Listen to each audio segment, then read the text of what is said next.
And then we have a hand crusher and destemmer that we do, and then we crush the grapes for the white wine. It's painful. It's painful. What did you say? You win. Yeah, you win. Yeah, Hamish said, "Oh dear." Well, one year I did all my apple cider through a Molinex. Oh, God. Which kind of looks like a meat grinder, because that's all I had. Yeah. And now I've got a food processor with a hopper. Oh. Meat mincers work really well for frozen blueberries. Which does? A meat mincer. A meat mincer. Okay, yeah. A meat grinder. Yeah. Oh, right. I knew what you meant. Yeah, you live over I just didn't hear it.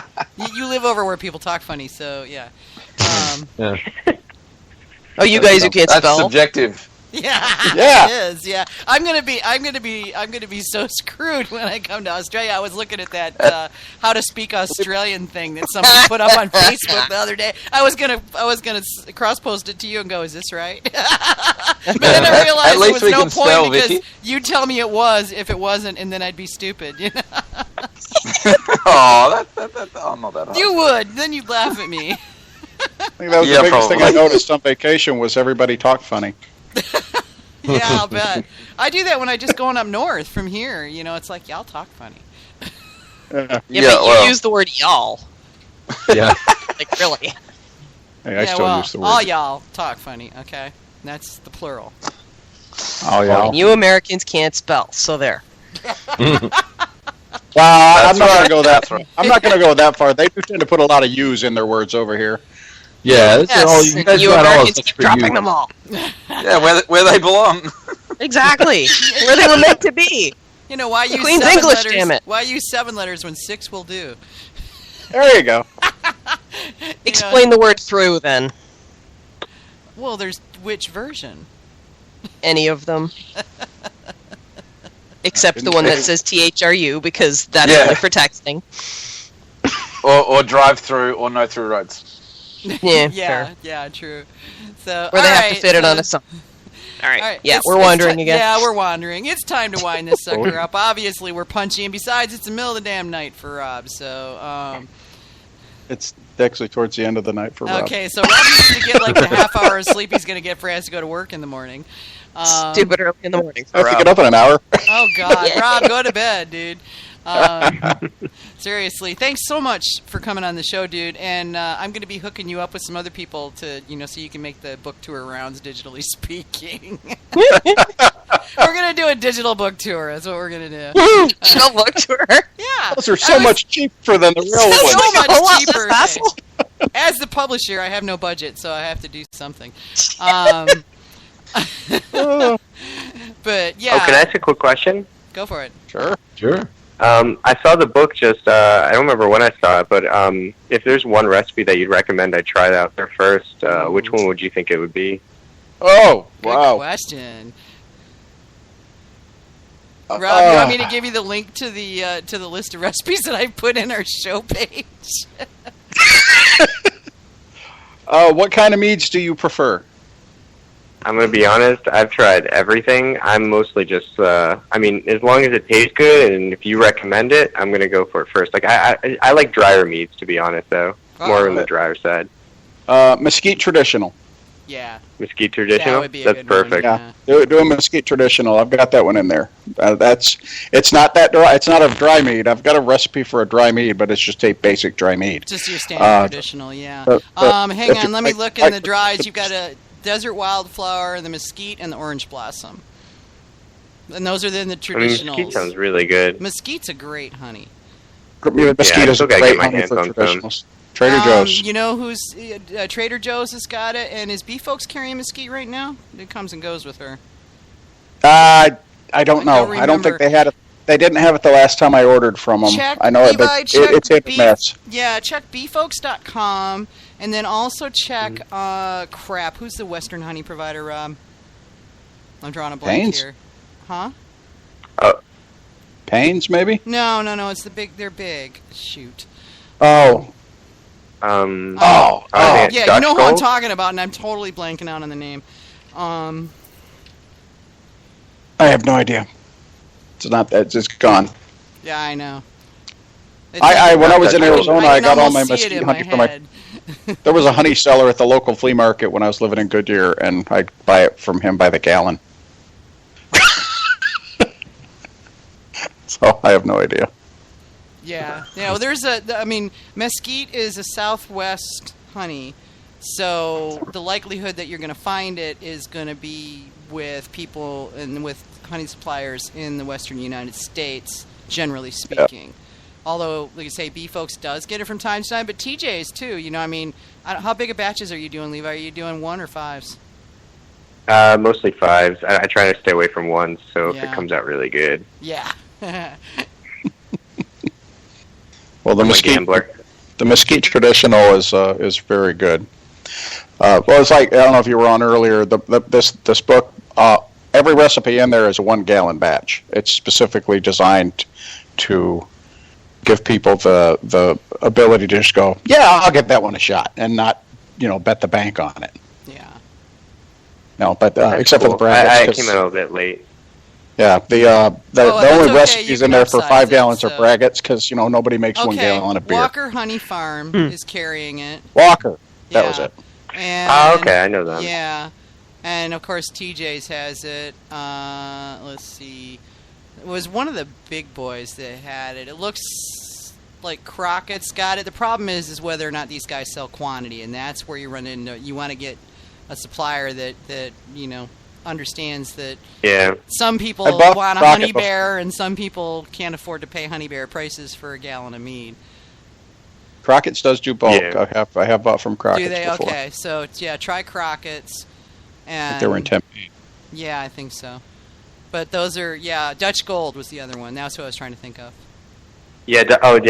I've gone from them. Yeah, they're in Pennsylvania, but there's one on the West Coast. For me. I'm in Jersey. Okay, then check Dutch Gold. They've usually got decent prices.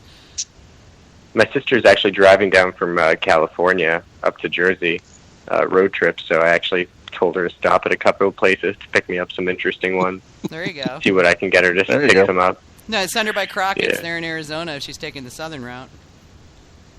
I have to see. I'm trying to convince her to even do it still. Cause she's like, will the honey spill in my car? She's like, how much is a 5 gallon or whatever it is pail? And I'm like, it's not too heavy. She's like, how much does it weigh? I'm like, 60 pounds. About 60 pounds. Like, isn't that a lot? I'm like, you'll be fine. You'll be fine. Walk it off. She wants me to set up a room, so I'm like, I'll put in a dresser for you as well when you get here. Depending on how much honey you bring. Yeah, really. I'll set up I'll give you the Wi-Fi password. Yeah. Well, if you're in the 5 gallon batches, you can scale them up. That works. Yeah, I've been good at scaling up recipes. So far, it's worked out really well, except for like one batch, which I accidentally added like 6 packs of yeast, which wasn't a good idea. It kind of just exploded everywhere. That's quite a bit, yeah. Yeah. That was a weird day. Yeah, I've gotten all scientific in mine, so I'm using like 1 or 2 grams of yeast per gallon, depending on the gravity. I don't even use full packet anymore. So yeah, I work with. I'm a baker, so I bake as a hobbyist, so I have all the scales and stuff, so it works best if it's weight. Yeah. Yeah, I got a really good gram scale up in Cambridge. It's really nice. What's the advantage of limiting the yeast that you're finding? Sorry, what did you? But as opposed to throwing a full packet in. Yeah, that's correct. I started doing that honestly because I was reading on the Tosna nutrient editions and they were very specific about it, and then I saw that referenced in other areas and started asking a few people questions, the commercial makers. And they're like, "Oh, this is what we do per gallon." It's like, "Oh, okay."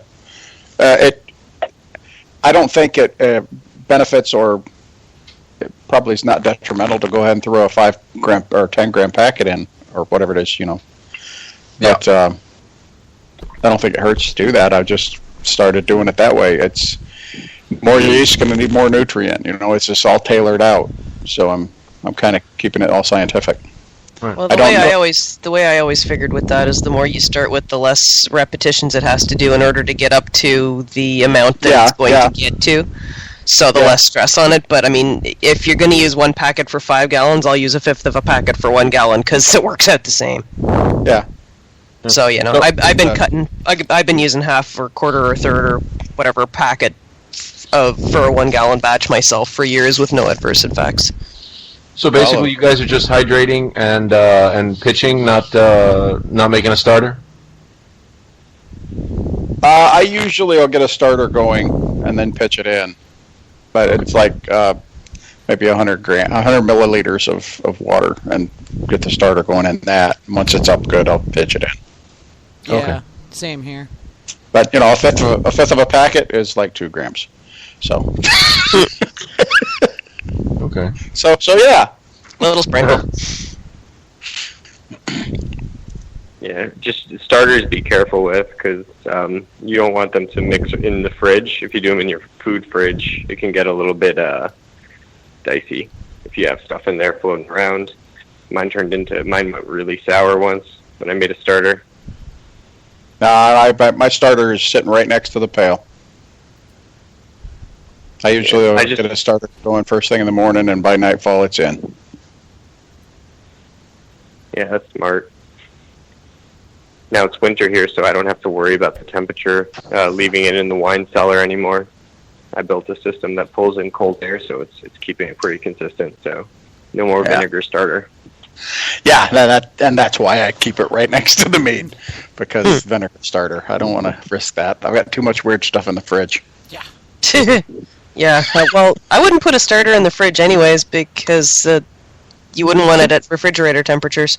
Seems like it would inhibit it more than anything else. Yeah, exactly. Yeah, that's what I did it for. I wanted to inhibit it for a bit longer because I didn't have all the stuff I needed yet. Okay.